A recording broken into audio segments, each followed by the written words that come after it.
For those of you who are wondering where the cigar is, I lament that I cannot smoke it because, was it Facebook?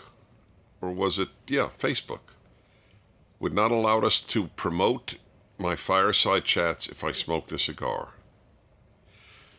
Which is sort of a credit to me because they don't think I'm old enough to be allowed to smoke a cigar. They thought I was underage, and I don't know what to do. No, it's so sad. I went through this each time, but a lot of people ask me, "How come you don't have the cigar?" And I feel so bereft. It's so much part of what the Fireside Chat was for so long. It's such a backwards. It's so upside down. Look, I've talked about this a lot. Give me my minute to emote. It's so upside down. So many of the preoccupations. We legalize marijuana, legalize it, which, by the way, has increased traffic deaths measurably, just among its many consequences. People tune out under marijuana. You don't tune out under a cigar. But so that's what the war has, this war against tobacco and lumping cigarettes with cigars when cigars are so much less dangerous to your health. You don't inhale. It doesn't have those carcinogens. It's just tobacco. Oh, well, anyway, what am I going to do? I got to reach people with the Fireside Chat. But I miss it. Okay, got that off my chest. Hi, everybody. So I was talking to some of the terrific folks from Prager University. And I said, what should I open with? Because sometimes I open with something in the news. And sometimes something that is just larger than the news, and I love both. So I was told that there are people who, when objecting to people coming to their campus with whom they differ, argue that their words, that is the words of those they differ with, which means conservatives, they differ with conservatives, are violence. That there's no difference between words and violence. And it's hard for me to believe that someone could say something so truly stupid, but then I realized that the odds are that it came from college, that the people saying this are either professors or graduate students or even undergraduate students. You have to learn something that stupid. And I mean it, you have to learn it. Because if you asked any 5-year-old, is there a difference between punching somebody in the face and saying something not nice, they would think you were cuckoo, because they would know it's a lot different. There's no comparison. So there are two spectacularly dumb and immoral ideas in the notion that conservatives coming to campus is equivalent to violence because their speech. Number one, it's a lie about conservatives. I must have 100 lectures up on YouTube, maybe 500. I have no idea how many. You show me where I advocate or even in any way suggest that people should be violent. You won't find it's an absurdity. So it's a calumny. It's a lie about conservatives, which is done all the time. I'm preparing to speak at Colorado State University, and they just lie about things that I believe. They have no basis. They have no quotation marks around it. They make it up. So that's one aspect of why this is wrong morally. Conservatives coming to campus, that's equivalent to violence. Second, let us say that anybody, right, left, middle, came to campus and spoke awful things.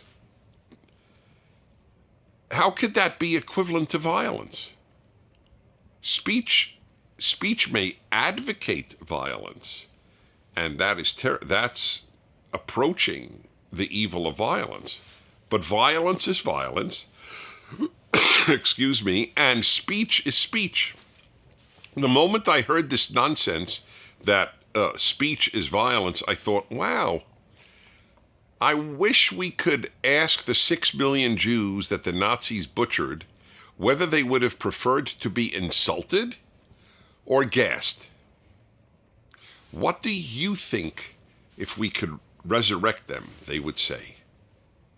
Now, do you understand how stupid and immoral the idea that speech and violence are equivalent? I was read, some female professor said, well, you have to understand how injurious to people's feelings. Sometimes injury to people's feelings can be equivalent to injury to their body. What are you talking about? By the way, if she actually believed that, then she would stop all the attacks on the verbal attacks on conservatives coming to campus. You know, I am attacked so often that you could spend days on the internet just reading attacks on me. Do you think I think in any way that they are equivalent to somebody coming and breaking my arm? Or God forbid, worse?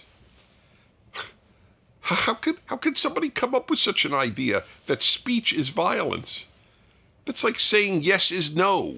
It's like saying snow is sand. It's just, there's no truth to it. It's an absurdity.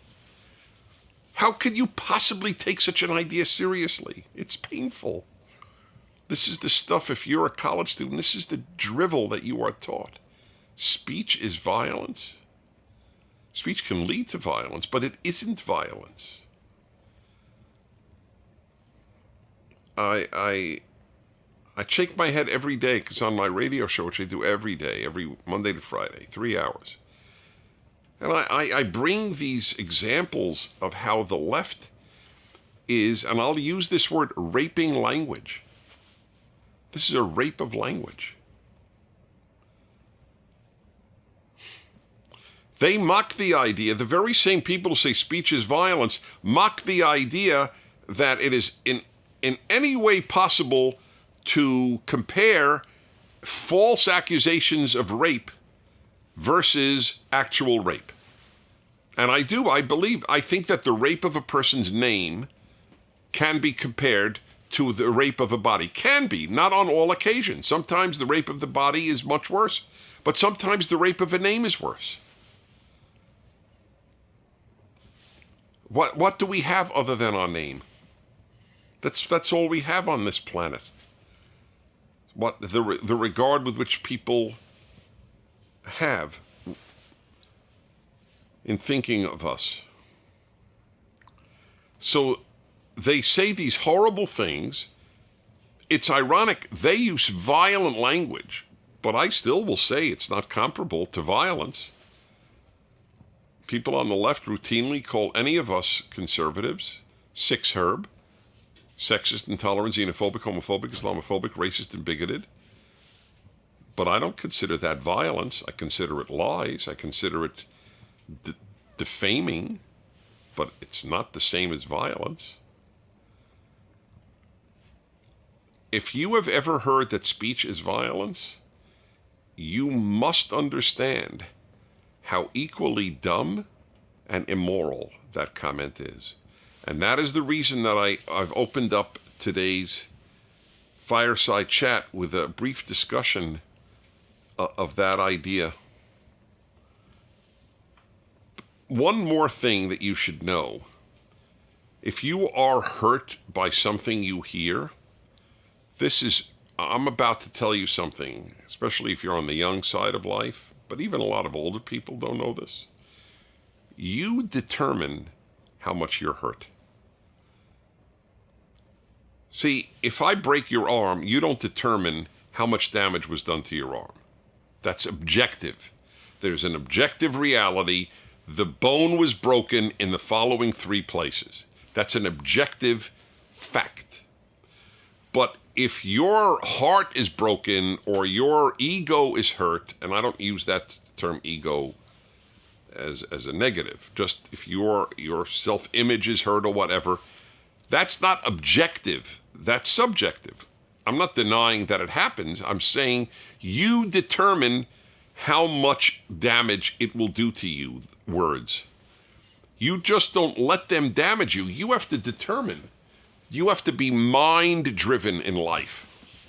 That's one of the mind versus the brain and the mind versus the heart are two of the biggest subjects of my life. You have to be mind-driven to have a good life, to have a happy life. You can't be feelings-driven. Feelings are terrific. Feelings are what divide us from computers. But you can't be feelings-driven. You must drive your feelings. You cannot let them drive you. So even if things are said on a campus and you find them insulting, okay, you shouldn't have to retreat to a safe room and play with stuffed animals. That's not a good sign if at the age of 20 you can't handle ideas that you don't agree with. It's a bad sign. It means you're not strong. It means you won't get through life. Life is not easy. Problem is, life in America is so easy compared to the rest of human history and the rest of the world, people get spoiled. So they don't realize what an achievement it has been to make life as easy as it is for Americans. But that's another subject. You determine how hurt you will be. It's not an objective fact. It's a subjective fact that you're hurt. I decided very early in my life, because I was doing public work at the age of 21 and haven't stopped.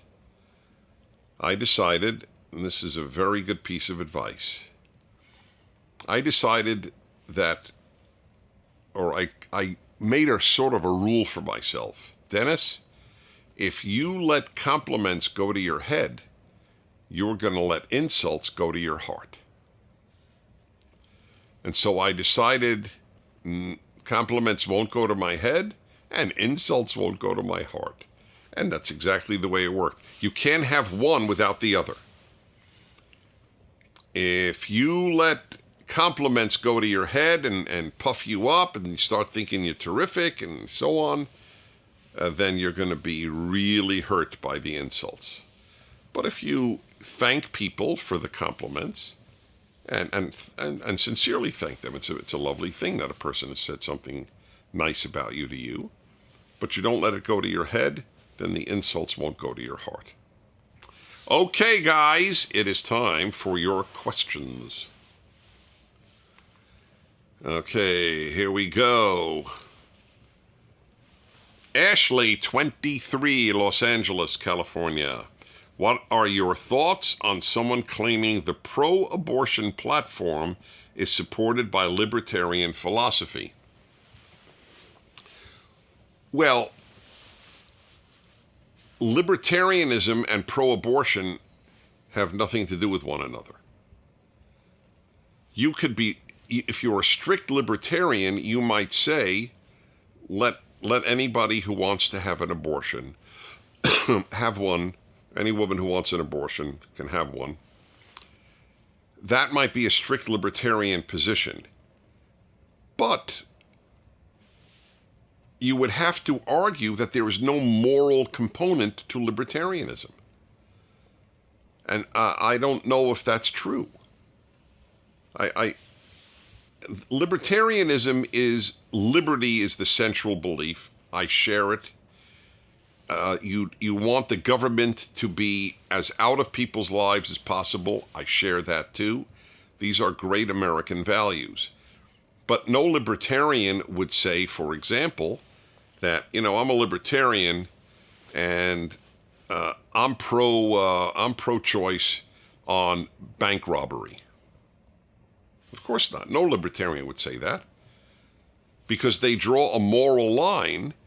No. You can do whatever you want, but you can't rob a bank. You can't kidnap a child. You can't murder. I mean, there are a whole list of things libertarians would say are wrong. Libertarians have a moral component to libertarianism. It is strictest libertarian.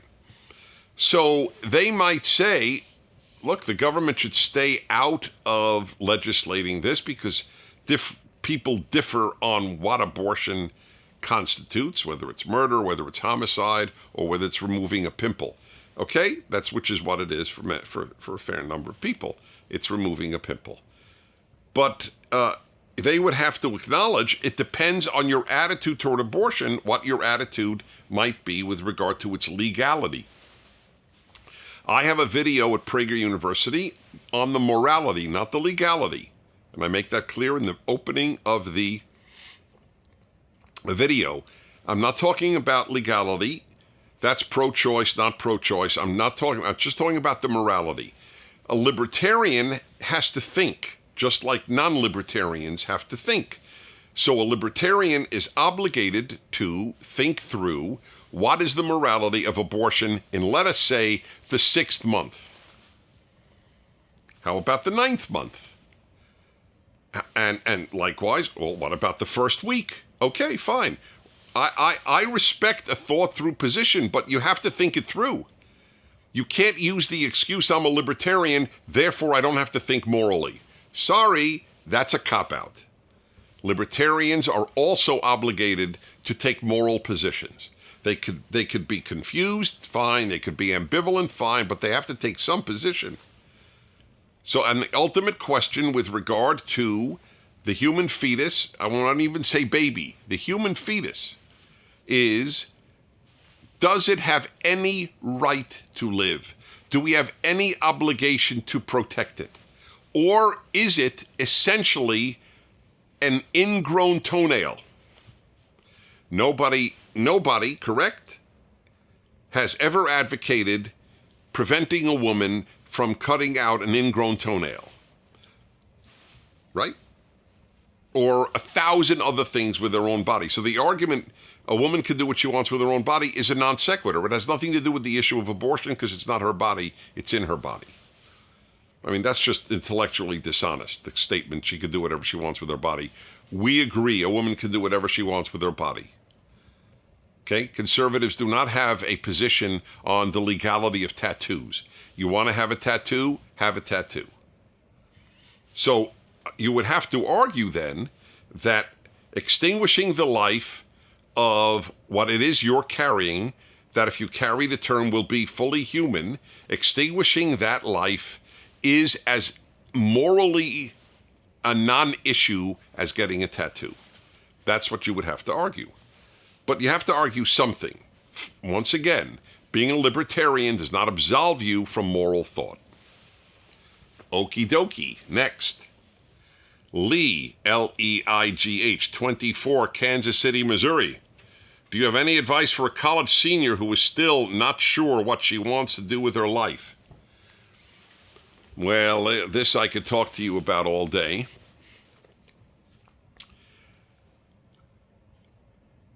I think in previous generations, not mine, the baby boomers were as confused as the millennials.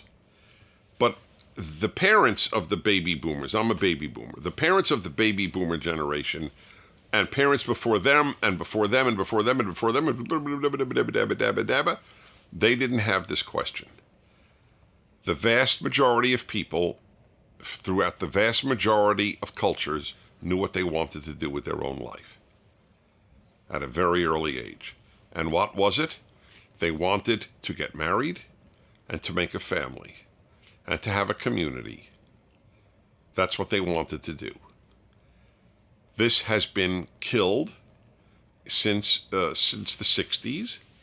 The left has said that is patriarchy. That is telling a woman that she should be barefoot and pregnant. That is telling a woman to go back to the kitchen, which is, by the way, whenever I hear this, it's like equated with the concentration camp. Oh, they're sending women back to the kitchen. Oh. Anyway, nobody is, but I'm just saying, even the rhetoric is a little overblown. Kitchen is not a hellhole. Okay, a lot of places of work are a lot worse than the kitchen. Just to re-enter reality, not every job is a blast. Okay, just thought you ought to know that. So they knew what they wanted to do with their lives. Men too. Men wanted to get married, make a family, have children, and they wanted meaningful or at least work that, not forget meaningful. They wanted work that paid the bills to support that family. That's right. So it's painful to me that you, probably a wonderful young woman, graduating college, what am I going to do with my life? It's because nobody told you that there is actually something wonderful you can do with your life. Make a family. I'm not saying it's the only thing you should do with your life. Nobody ever says it's the only thing you should do. No one. The most conservative human I know does not think the only thing a man or a woman should do with their life is make a family. Okay? And by the way, let's say you can't have children, and for whatever reason you're not adopting. So what? Therefore, you can't have any meaning in your life? We're not stupid. But you have been deprived of the most powerful meaning giver. You young females, and females in my generation, not just yours. You should hear all the women who were 45 years old calling my radio show, and they are CEOs, and they are making six-figure incomes, and they are very lonely. I just read for my listeners from the Washington Post. They have a feminist column every week. And this woman wrote, I am a middle-class, white, heterosexual female. I don't remember what she said. I think she's 40 years old. And I have never been so lonely in my life. But of course, excuse me. She said, I'm a middle-class, middle-aged, heterosexual feminist. That's what she wrote, feminist. So I noted on the air, did it ever occur to her that maybe her feminism and her loneliness were related? Just throwing it out as a possibility. I don't even want to say it happened. All right, think about it. Is it possible that her belief, I won't acknowledge that it's important to have a man in my life. I'm a woman. Who needs a man? Or as the fools of my generation said, a woman without a man is like a fish without a bicycle. And we all know fish don't need bicycles, therefore women don't need men. But women do need men. And by the way, men need women. And here's the amazing thing. Men are more readily open to admitting that they need a woman than women are to their needing a man. They think the feminist academics have taught them you're a loser. You're a loser if you think you need a man. Yep. Here's one. You're a loser if you don't think you need a man. That's much more close to the truth. Because you are bereft of common sense and the truth about the human condition where men and women need each other. So the first thing I think of it when women such as you, a senior in college, gee, what should I do with my life? What am I going to tell you? Get a PhD in botany? What are you going to do? You going to go home and talk to tulips? I mean, think about it. I have nothing against a PhD in botany. It beats a PhD in sociology. At least you learn something. But this is so sad. These are years when a woman, here's a truism that'll drive you crazy if you believe feminism, because feminism doesn't have much regard for life's truths. Nothing on the left does. It's a make-believe world that they live in. You have a much better chance getting a good man at 25 than at 35. And better chance at 35 than at 45. You can get a good man at 76. I know it's possible. I'm telling you that what is more likely. There are women at 76 who get married. God bless them. More power to them. But at 26, you have a bigger choice. Good men don't grow on trees. I'm a man telling you this. By the way, good women don't grow on trees either. But just for the record, good men don't grow on trees. There's not an infinite number of good men. And you're more likely to meet one in your 20s than in your 30s, or 40s, or 50s, or 60s, and so on. So that's what I think you should do with your life. Everything else is gravy. You'll also have a wonderful work. I know a couple very well. The woman, both the man and the woman are wonderful human beings. They're in their 30s.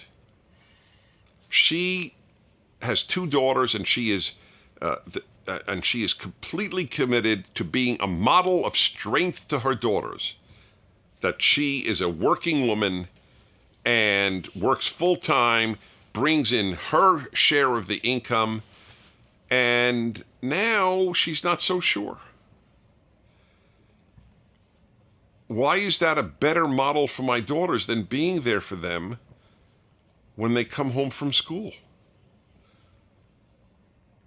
You can't do everything. This is another nonsense of the left. Women can have it all. Nobody can have it all. It doesn't exist having it all. You choose what you have. So if you choose to be a full-time worker, I'm talking to a female now, you'll have less time for your children, you'll have less time for your marriage, you'll have less time for your home. There's a reason for that.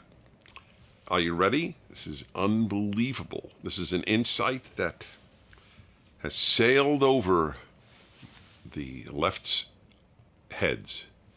There are only 24 hours in a day, even for feminists. Yeah, that's a tough one to swallow. No matter what you do, you're stuck with a 24-hour day. And assuming you'll sleep just 6 or 7 hours, that's down already to 17. And if you work 8, that's down to 9. But you do have to shower and eat and go to the bathroom and travel. So there ain't much time left. And then there's kids, the home, and may I add, a husband. So if you nurture your work more than anything else, you're nurturing your husband and your kids less. That's a fact, not an opinion. Now you may say it doesn't matter. Okay, that's a judgment call you're free to make. So all of this is what I think about when somebody who's, I get what, he was a senior in college at 21, about 21, 22 years of age. So that's what I would have you think about. You determine what you want to do with your life. For almost all of history, getting married and making a family was determined, it was like a given. Love and marriage go together like a horse and carriage. You probably heard that as a very famous theme song from the 1950s, I believe it is, on a TV show in the last 10 or so years. Yeah, not anymore. Love and marriage don't go together. That's a shame. As you will realize when you're much older if you're not married. Now, do a lot of marriages end up in divorce? Yeah, a lot of cars crash. It's not an argument against not driving, is it? That's not an argument against driving. Never understood that argument. Oh, my parents had a terrible divorce, or my parents got divorced. I'm afraid of getting married. If your parents had a terrible car crash, would you be afraid of driving? Okay. Thank you for your question, Lee. Oh, she's 24. I even said she's 24. She's not 21. So even more so. Harrison, 18. Toronto, Ontario, Canada. Hi, Dennis. Hi, Harrison. Do you use emojis when you text? I do, in fact. Not a lot, because, if you do it a lot, it loses some of its meaning. The emojis that I send, though, are not the normal ones. They're completely random.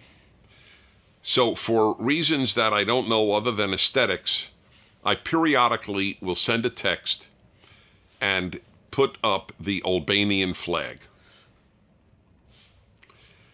By the way, if you look it up, it is one of the world's most beautiful flags. It's got this bird, I don't remember what bird it is, and it's a powerful bird in black on a fully red background. And I love the absurd. I do. I travel in the world of absurdity much of my life. It keeps me sane. I've often said the absurd keeps me sane. That's why I love the humor of the absurd. That's my favorite form of humor. It's like, that's why I love Monty Python movies. They're just truly absurd, and I find them very funny. So, yes, I will attach every so often an Albanian flag to a text, and I only wish I could have a picture of the recipient's face, thinking, what the hell is that? And then they will ask me, what was that? And that's the flag of Albania. And then they'll think, what am I missing? And the answer is nothing. They're missing nothing. Anyway, I could go on, and then you will think less of me. So I will leave it at that. Ronaldo, 29, Arizona City. Now, I bet you I can guess the state Arizona City is located in. Let me think. Is it Idaho, Massachusetts, or Arizona? I go with the latter, and I'm right. What do you think should be the U.S. policy on international relations? Should the U.S. police the world? Yes, I do. The U.S. should police the world, and I'll tell you why. Do you need police in your neighborhood? The answer is, of course, yes, right? So why would your neighborhood need police, but the world not? The world's neighborhoods are nicer? I don't think so. So here are your options. If the United States doesn't police the world, there are two options. There will be no policemen, or there will be bad policemen. That's it. Those are your choices.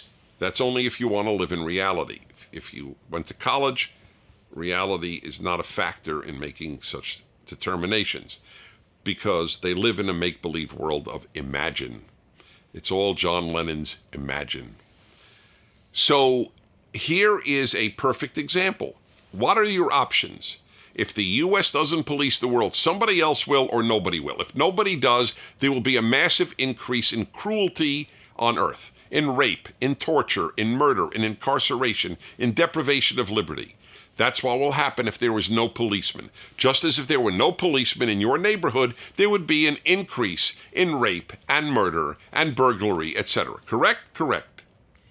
Or somebody else will police. So who would you like to do that? The UN? I'm so sorry. Who would you like to do it? China? I don't think so. They have very different values, the Chinese Communist government, than we do. Who would you like to police the world? Russia? Or how about the EU? Please, the EU doesn't even believe in policing Europe, let alone the world. So yes, I would like the U.S. to police the world. What's the choice? Okay? How are we doing on time? 33. Oh, then it's time to say goodbye. I got more questions. We'll do it next week. It's as simple as that. So listen, it is great to be with you. Watch PragerU videos. Give them to others, please. Do please consider, because my insights into life come from one awesome book called the Bible. I have no interest in converting you to any specific religion. I have an interest in converting you to wisdom. And my book, The Rational Bible, makes that case. It's all based on reason. I hope you will look into it. And I wish you a wonderful week. Send me questions. Send me love.